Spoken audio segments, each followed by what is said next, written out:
تو کیا ہم پہلی بار پیدا کر کے تھک گئے؟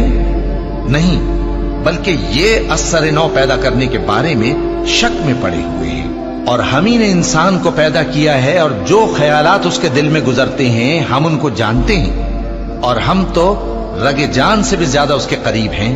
جب وہ کوئی کام کرتا ہے تو دو لکھنے والے جو دائیں بائیں بیٹھے ہیں لکھ لیتے ہیں۔ کوئی بات اس کی زبان پر نہیں آتی مگر ایک نگہبان اس کے پاس لکھ لینے کو تیار رہتا ہے۔ اور موت کی بے ہوشی حقیقت کھولنے کو طاری ہو گئی۔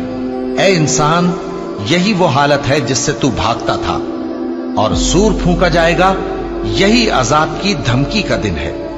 اور ہر شخص ہمارے سامنے اس حال میں آئے گا کہ ایک فرشتہ اس کے ساتھ ہانکنے والا ہوگا اور ایک اس کے اعمال کی گواہی دینے والا۔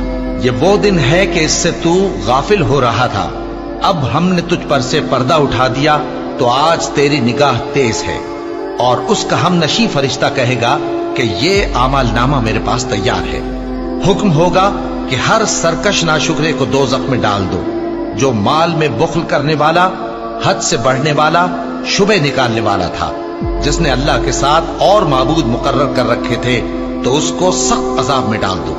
اس کا ساتھی شیطان کہے گا کہ اے ہمارے پروردگار، میں نے اس کو گمراہ نہیں کیا تھا بلکہ یہ آپ ہی رستے سے دور بھٹکا ہوا تھا۔